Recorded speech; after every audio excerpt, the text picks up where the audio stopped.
On today's episode of Embodied Divinity, we get to meet the powerful Raquel, who is the creatrix of the Awaken Alma, a holy fire Karuna Reiki master, keeper of the Moonlit Collective, and the host of the Highway 555 podcast that explores topics of healing, awareness, awakening, and everything in between.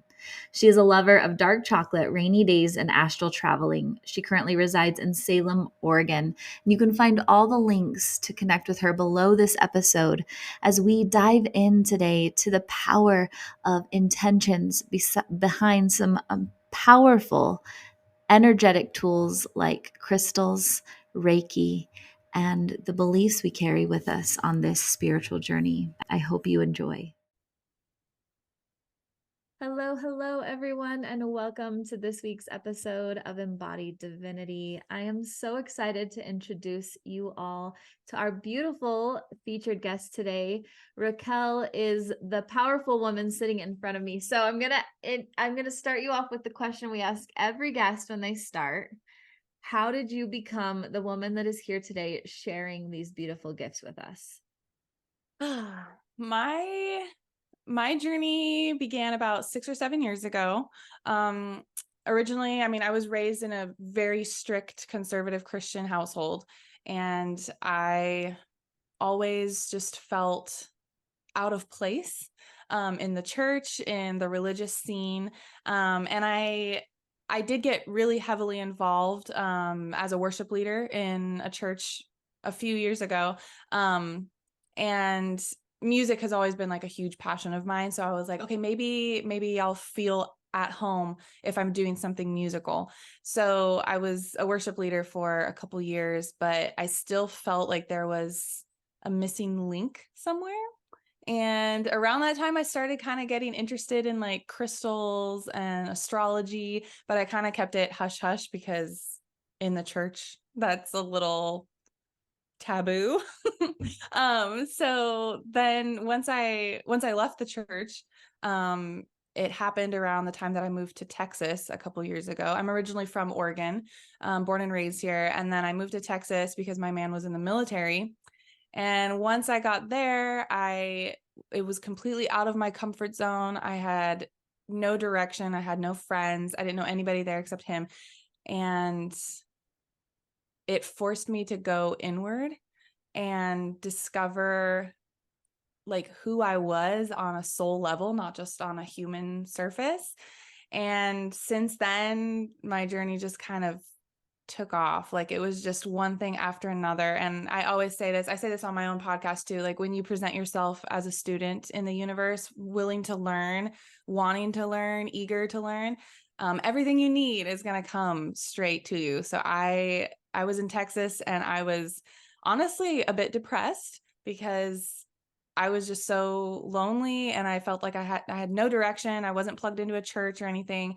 But around that time was when I had felt kind of called away from the church scene. I didn't necessarily agree with the church lifestyle. And yeah, and then I was introduced to Reiki. I was introduced to more about crystals. I was learning more. I learned more about like my Enneagram, my human design, my whole birth chart and everything. And since then, it just kind of took off. So now I have my own business. I do card and chart readings for clients, and then I'm a Reiki master. So yeah. So cool. So many things I want to say about all the things. So Yeah. let's see. Number one, you guys already heard me talk about in the intro that you can find all of Raquel's links, her shop, her podcast in the link below, wherever you're watching this episode. So Raquel, we have so many commonalities on our journey. Number one, Oh. I was raised in like a really tight-knit Mormon community. And it's interesting because I found a lot of healers, light workers, whatever you want to call them, that are raised in that. We find our way back, I think, in certain ways. I remember I really rebelled against it, and then I got back involved with a different type of church, and I feel like it's kind of our call too. For me, Jesus is somebody I really like try to emulate, not because I believe he's my savior, but because I believe he's a role model here to help Absolutely. us step in that higher vibration. But a lot of the things you talked about, I started off as a religious studies major, and in a lot of the versions of the Bible and the really ancient, more um, factual ones, Jesus actually gave each of his 12 apostles crystals. Mm-hmm.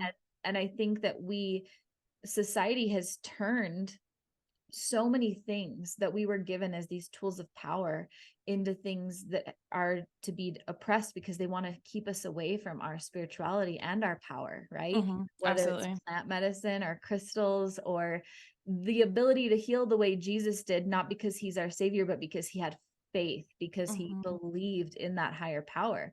Mm-hmm. And I think that's the direction so many light workers head on. Would you say that in your experience that that's kind of true for you? Like uncovering these so-called things that people deem dark or bad and finding power within them? Oh yes, absolutely. I have so many stories about that. I mean, so growing up, my dad was like a self-proclaimed theologian. Like he just studied the Bible like it was or it is everything to him. And growing up, he was always like, everything that you believe, you have to like back up with the Bible. Like you have to defend with scripture. And I remember thinking and feeling things that I never talked to him about because I was always like, I couldn't find it in the Bible. So if I talked to him about it, he would just be like, well, if it's not in the Bible, then it's not real, it's not right, or whatever. But because of my knowledge of scripture, like you were saying about Jesus giving the 12 disciples crystals, I mean, there are tons of mentions in the Bible about stones. One of them being the 12 priests at the Holy Temple, like they each had crystals. And the stone that who was it? Jacob slept on. Like there are crystals all throughout the Bible. And then also like mediums, like the Bible talks about people communicating with the dead.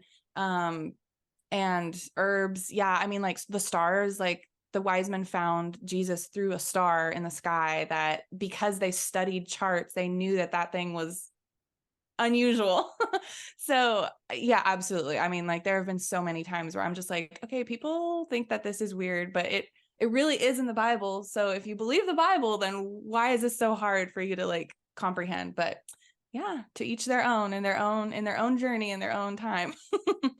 Well, I love it because I feel like as we're stepping into the new earth, and especially with 2024, this is a time where light workers and way showers are really creating new ways of being for the world, Mhm. right? We're setting this new example. And what I've noticed is people are finally seeing through the lies and the illusion, and they're waking up to this. And we're having these realizations that everything that's been oppressed and been deemed wrong is actually something that can serve us in defining our power and our sovereignty. And I just wonder, how would you say, because it's kind of scary. I mean, I'm sure a lot of people listening are coming from families who don't necessarily believe, right? We're cycle breakers. And Mhm. how has it been to merge out on your own and to find safety and power in these things that were deemed bad in your Mm. system? Yeah. Well, I like as far as my immediate family goes, there's been quite a bit of I don't know, like I would say I'm considered like the black sheep of the family just because I kind of went out on a limb. And then like my relatives and stuff, I mean, I've had like uncles, cousins, whatever, like message my parents and be like, what's your daughter getting into? I see her like posting all this stuff and da da da da da. My parents are kind of hands off at this point. Like they just know that this is what I do and this is who I am. I am very thankful that they haven't like disowned me or anything like extreme like that because I do know of some cases where that has happened. Um, but at the same time, we just kind of have a mutual respect for each other, and it's just like, look, if we're not gonna have a good conversation about this, like I would love to talk to them more about it, but if we're not going to have like a good honest conversation, then it's probably best that we just not even start talking about it. But that doesn't mean that I'm fake around them either. Like I talk about my crystals, I talk about my Reiki practice, I talk about experiences that I've had and stuff, and whether they choose to be triggered by that or not is on them. So yeah, it's definitely been interesting. I know when I first was coming into this new life of mine, I was a bit timid to talk about it. Like I didn't really tell a lot of people that I was working with, herbal medicine or fire magic and things like that. But once I gained that confidence and I saw like results myself, it gives you confidence. It makes you know that you can fully embrace it and embody it without being worried that people are going to judge you. I mean, if they do judge you, it's not going to affect you. You know what I mean? So, yeah. I think it's really powerful. I think a lot of times, especially in the spiritual community, when you are starting to learn boundaries, a lot of people are really pushed, whether it's by a mentor or coach, to kind of cut people off. Mm-hmm. But I feel like in that real true frequency of love, you can do exactly what you're saying. You can be authentically you. Mm-hmm. You can have deep, beautiful love for your parents and leave room for their belief system to, because it's what's serving them at the moment. And it's not our job as healers or light workers to tell people how to believe. Absolutely. Yeah. And I think a big part, like going back to what you were saying about Jesus being someone that you do look up to as a role model and all that, I totally resonate with that because I talk about this actually in one of my my podcast episodes, my relationship with religion, and I kind of talk about my story. And one of the things that was really interesting for me at the beginning of my spiritual journey was I felt like, or I questioned myself and I was like, did everything else that I feel like in the church while leading worship, like that connection to Jesus, was that all fake? Like I knew what I felt and I knew what I felt about him and like his teachings and like all that. But coming out of the church scene, I really struggled with I kind of just had to like cut off everything related to the church and Christianity and stuff until I could kind of figure out and maneuver that new belief and knowledge and all that. But once I did, it was like, and I talk about in my episode about how what you feel is so much more important than what you were taught to believe, right? And so if I felt in the church growing up, leading worship, whatever, if I felt that connection to Jesus and knew that he is a healer and that he's taught me a lot through his teachings and all that, like that's my truth. That's real to me. And he continues to be with me throughout my life and my journey. But it took me a while because I had to switch my mindset and like my, I guess, like terminology on him and about him to where I was at a place where I was like, okay, he is real. He still works with me. He's not like, I don't see him as like my savior and whatnot, but he is an ascended master, And I think that's also a topic that my parents and I can kind of relate on too. Cause I'm like, I still believe in Jesus. Like I still know who he is. And it's not like anything that I said while in the Christian church or as a worship leader, like it's not like any of that was fake. It was very real because I was connected to him on a spiritual level. I think it's so powerful that you're saying that and allowing people to distinguish, right? That feeling, the way that source, spirit, whatever you call it, shows itself to you, no matter what avenue it shows up through, it is real when you feel it. And I remember vividly, I don't know if you've ever watched The Chosen, but I love. Oh my gosh, yes. Oh, it's such a good series. And I watched it from the perspective, right, of knowing who Jesus really was. And I remember the scene when the lady grabs his cloak and is healed, and he stops and he said, I didn't heal her. I'm paraphrasing, obviously. It was her belief that she could be healed that healed her. And that is the whole thing, whether it's Reiki, whether it's energetic surgery, whether it's crystals. It's not these outside external things healing us. It's our belief and intention in what they are doing and us embodying that frequency that heals us. And so you have a rose quartz, and it's the intention of this rose quartz is healing my heart. It's creating this loving energy within me. If you didn't have the belief, sure, it could work a little magic, but not even close to the kind of magic that it could create with the power of your intentions. Have you seen that to be true in your practice? Yes, and that's something that I do want to talk more about because I've had people ask me, they're like, well, like, what does this crystal do or what does burning sage do or whatever? And I'm like, okay, it's not that sage itself is going to cleanse your space. Yeah. It's a ritual. It's working with magic. And just like crystals, I had a client come into my Reiki practice the other day, and he said that he had some like really crazy like demonic experience in his home, and he was like, I know you sell Palo Santo. He was like, do you have any I can buy? And I was like, oh yeah, like let me grab some. I actually was completely sold out, but I had a piece in my Reiki room, and I was like, here, you can just have this. Like, I'm not going to charge you for this. And he's like, oh my God, thank you. And I was talking to someone else about this experience, and they're like, so what does Palo Santo do? You just light it and like demons leave? And I was like, well, it's not that Palo Santo on its own like is going to do that. It's your intention setting with it. I don't believe that a piece of wood is going to ward off demonic spirits. Right. But it's your intention, just with sage, same with crystals and all that. Crystals, I mean, I do feel like they do have an energetic frequency because they are from the earth, but that's a whole other topic. But yes, I totally agree. Yeah. So, like, because we're on this topic and because it's part of your expertise, let's dive into crystals a little bit more, because I know so many of my listeners, I have hip hop artists right now, which make me so happy. They're Oh, all wearing like these chains with crystals in them, yes, right? yes. And they Mm-hmm. do carry a power, but there is a I'm going to, for lack of a better word, a proper way to use them, because I've also seen a lot of people that bombard their whole house with crystals, but they never clear them, Mm-hmm. and they don't really treat them with respect and intention. And sometimes that can also create more negative effects than positive ones, right? Mm-hmm. So let's just dive in a little bit. If there are people here who, they probably have crystals or are interested in starting to get them, let's just talk about some of the intentionality, the ones you'd maybe recommend at the beginning, and how you've seen them used in your clients' lives. Oh goodness. Okay. Um, well, I mean, you mentioned rose quartz already. So rose quartz is like the stone of love.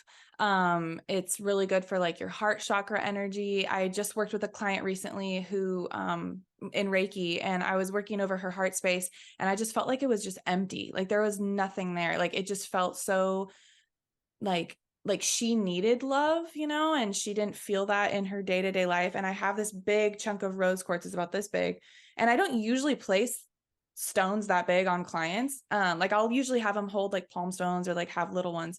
But I told her, I was like, hey, I'm going to place a stone on your heart space. Is that okay? And she's like, oh yeah, absolutely. And I set it on her, and she just started bawling. When I tell you that she just felt that like on more than just a physical level, you can't make that shit up. You know what I mean? So I was like, she just needed that. So rose quartz is a really, really good healing stone. Amethyst is called the emotional healer. That one's really good for like third eye, which is where your psychic abilities reside, your intuition, your ability to see beyond the 3D. And a lot of times that's where our emotions get stuck too.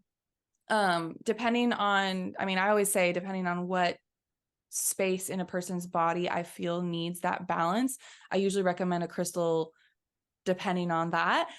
Black tourmaline is really good for protection. I have like a big chunk by each of my doors, and those are really good to stay grounded. It's a root chakra crystal, so it keeps you really connected to your space, and also while protecting it from like outside energies. Yeah, gosh, I could go on. Like I have so many that I could like I think recommend. that's perfect three to start with. Okay, yeah. Let's talk a little bit about the hygiene of crystals, right? Yeah. So let's talk about maybe proper use, intentionality, and how you clear, cleanse, and infuse them with intention. Yeah. Oh, absolutely. So, some crystals are not water resistant. So, like selenite or satin spar, you do not want to put in water; they will like disintegrate. I have a funny story about a client that took like it was like a new moon or a full moon bath, and she was like doing this whole ritual thing, and she put selenite crystals in the water, and they like disappeared. And she was like, I don't know where they went. I was like, oh yeah, you're not supposed to put them in the water; like they will dissolve. Most crystals are good with being cleansed with water. I would say stones, actually, not crystals. So if they're more of like an iridescent color, I'm trying to see if I have anything near me that's like that. If they're more of like an iridescent crystal, you most likely don't want to put them in water. If they are more of a hard shape. This is a black tourmaline. So if it's more of like a dense stone, this one you can totally cleanse with water. Cleansing with sage or palo santo, so smoke, is good for any of them. I lay some of mine out in the full moon or new moon, depending on if I remember to. I do so much already on those nights that it's can get kind of crazy. I infuse all of them with Reiki. I set intentions you can just set intentions just by holding one. For the black tourmaline, I would set an intention before placing it at my door, that this is going to protect me. It's going to protect my family. Everyone in this household who enters, they're going to be cleansed. They're going to be grounded. And it's so much more simple than people make it out to be, or like think that it's going to be. I know when I first started working with crystals and stuff, I was overwhelmed with like all the knowledge, all the like everything. People are like, oh, you can't do that. Oh, that one can't go there. Da, da, da, da, da. And I was like, oh my gosh. But also, that's where I always tell people, you need to trust your intuition. Like, you're not going to be wrong. If you trust that, okay, I'm going to put black tourmaline under my bed, that's how it's going to serve you. And that's another part of, just because people say that, rose quartz is the heart stone, it doesn't mean that you can't use it for, your sacral chakra or your root chakra. Like, if your root chakra needs love, you could use it there, So it's all about, trusting your intuition, and obviously, like learning, but learn how it's going to work for you, how it's going to serve you in your time and in your journey, in your space. Yeah. I love that. I think crystals are powerful in that way, and as like a symbolic reminder, like my kids will carry them around with them. They sleep with selenite under their bed, and more than anything, it's for them the belief. If my son squeezes his malachite, he immediately knows, I'm feeling anxiety. How can I come back into alignment? Right. And so it's like also a reminder of coming back into the present moment, coming back into that intention you set. The same thing with the tourmaline. Like, you can look at it and you immediately feel the shield around you. Regardless of what it's doing for you, you intentionally feel that shield of protection around you. And it's so powerful. So I love that you work with those. So on your journey, you work with crystals, you are a Reiki master. How would you say, as we're talking about beliefs, as we're talking about intentions, going down the line of Jesus as a healer and all of these beautiful tools we have, how would you say Reiki and that sort of energy work allows you to come deeper into alignment with your spirituality and also serve your clients in their healing? Reiki has been working with me for like 4 or 5 years. I was first introduced to it through a friend who's a Reiki master, and she just described it as it's a healing energy. And I was like, okay, like I'm interested. I didn't really know anything else about it. And she offered to give me a session. And when I tell you, it was the most surreal experience, because we set up like we just use like a massage table, right? We set up like this massage table in the middle of this field up in like central Washington. And the sun was setting. It was summer solstice, so it was like June 21st, and it was still kind of warm outside. And she set up this table. She had me pick like 7 crystals out of like a little bundle that she had. She was like, just trust your intuition, like whichever ones you want to work with. And I was like, okay. So I picked them. I laid out on the table. She placed the crystals along each of my chakras. And the session was about, I want to say about 30 to 40 minutes. I felt like we were out there for like 2 hours. Like, it was beautiful. And it was so profound. Like, I had so many visions during our session. A bird came and like landed on her hand while she was like working over like my solar plexus. It was just otherworldly. Like, I felt like I was floating. Then I felt like I was grounded. I felt like I was like buried in the earth, but like in a really good like hug way. And it was just mind blowing to me. And I was just, I don't know. I still don't really have words for how that experience affected me. And then shortly after that first session was when I moved to Texas, and I was interested in getting more Reiki, but I didn't know anybody down there. but again, I was like, okay, this is manifestation. I was like, I really want to meet someone who can help me more in my journey and with Reiki and whatnot. And so I met a woman at a market event that I was doing with my business, selling crystals and stuff. And she was a Reiki master. And so she was like, we should connect. Like, you can come over to my house. I have my studio set up there and this and that. And I started booking with her like every month. Not only because I felt that her energy was that it was very like maternal, very like just divine feminine. And she was and is one of the most she had such a positive impact in my life, especially during my spiritual journey and especially being in Texas so alone and so depressed. And so through Reiki, I was able to heal parts of myself that I didn't even know were damaged or like needing attention. But she helped me like really define all those. And when I moved back to Oregon, she and I stayed in contact, and she was like, have you thought about pursuing Reiki and like you being a Reiki practitioner and a Reiki master and all that? And I was like, oh no, like I don't think I could do that. Like it just sounded and like felt so like out of reach.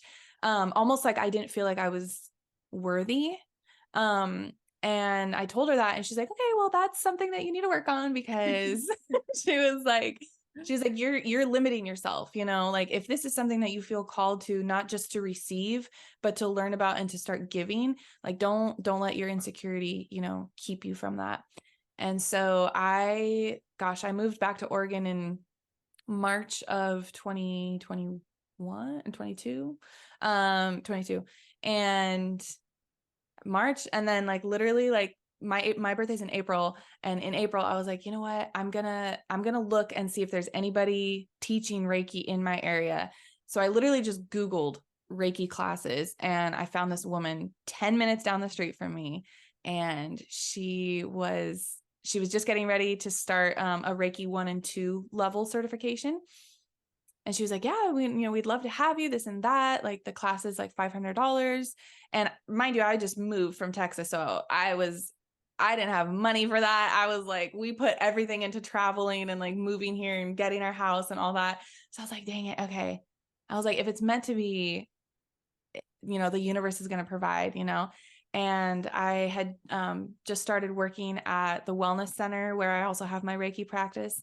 And my manager and my boss were like, hey, like we'd like to give you a bonus just because of all your hard work, this and that. And the check was for $500 exactly. So I called the Reiki master like that day, and I was like, I can come to class, like sign me up, So yeah, I got my Reiki 1 and 2 certification, and just learning more about it and learning more hands-on, because I feel like, people just say, yeah, like Reiki is an energetic healing, but they don't really go into more about what it is. And honestly, yes, it's a healing energy, but it works through different techniques for different people, if that makes sense. So like to anybody listening or watching this, like think of like a massage therapist. Like when you go to different massage therapists, like you're getting a massage, but they're all going to have different styles and different techniques that they use, right? So think of that in the terms of Reiki. And I include like card readings in my Reiki sessions. I ask the client if they'd like any messages that come through for them during our time together. And it's been so beautiful. I've been able to work with such amazing people. I've worked on a pregnant mama. I gave a newborn Reiki. I worked on a cancer patient. It's just opened up so many doors. And I truly believe that Reiki is going to be like, I don't know, I want to say like in the next like 50 years, Reiki is going to be everywhere. Like it's going to be in hospitals. It's going to be in courthouses. It's going to be somewhere like accessible to everyone. And it's been a huge part of my healing journey, and being able to like do self Reiki too. I don't know if people know that, but like you can give yourself Reiki. I mean, you don't have to learn it to give to others. You can just use it in your everyday life. And I give myself Reiki every day. And it's beautiful. It's wonderful. I love your journey, and I love the way it all unfolded for you Mm-hmm. and allowed you to step into more of who you are. And I think that's been kind of a theme today of you taking these bold moves, right? Whether it be from leaving the church or following a calling or picking up your first crystal and finding your way closer and closer into alignment. Because I think so many people think that like healing or awakening or finding your purpose happens like a flick of a switch, and it's this ever evolving journey.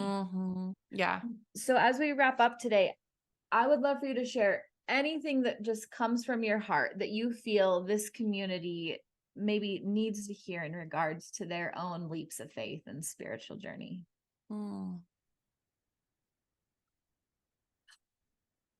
I think, or I feel that a lot of individuals struggle with, like what you were saying about like taking that leap of faith and like stepping into new territory. And, you know, speaking from a personal experience, it was scary. I felt like I was leaving behind my life, like everything that I had built, like, you know, with the church, with my family, like all these things. And I just want to encourage anyone listening that it's always scary right before you have like the biggest breakthroughs. Like you're gonna, if things are already calling you, if things are already like in the back of your mind, or you're seeing signs, like pay attention to those, pay attention to synchronicities. Like if you hear, you know, this podcast and we're talking about Reiki, and then next week somebody at the store mentions Reiki, or you heard somebody last week talk about it, or crystals, or, you know, somebody asking if you've ever worked with them. Those are little messages from the universe, little breadcrumbs along your trail to get you to start paying attention, to start noticing things. And if it's something that is completely like out of your comfort zone and like completely new territory, like I have, you know, if you're just like, I have no idea about Reiki, like what is a crystal? How do you know what it, you know, if it's a stone, if it's actually real, whatever, like any questions like that, you know, sit with them. Like don't push them aside. Don't be like, okay, I'm just going to ignore it. I don't know, you know, but trust your intuition and start paying attention to what your spirit says, not just what your human nature is reacting to, because the human experience is all about reaction. Everything that we come in contact with, everything that we hear and see and whatever, our bodies, our physical bodies have a reaction to that, but our spirits may feel something completely different than what we're experiencing on the human level. So whenever you start paying attention to the inward voice and not just the outward reaction, things are going to start happening, shifts are going to start moving. And I just encourage you to listen to that and take time. It doesn't, like we were saying, it's not going to happen at the flip of a switch. Like your life isn't just going to change all of a sudden and you're going to be, you know, living your best life or whatever. It's all about the journey and what you learn along that journey, because everything that you do learn is going to serve you ultimately in the bigger picture. And like always, always, always be a student. Always, always want to learn, buy books, listen to podcasts, get Reiki sessions, educate yourself. And the more open you are and the more willing you are to receive, those things are literally going to fall in your lap.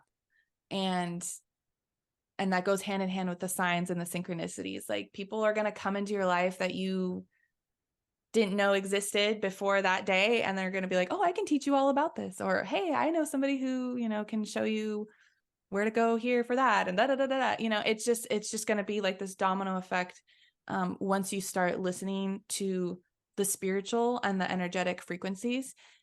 So don't let your self-doubt and like your humanness stop you from that.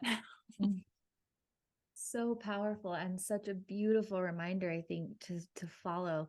Just taking it back to the beginning of this episode, the feelings that you have regardless of how they're showing up.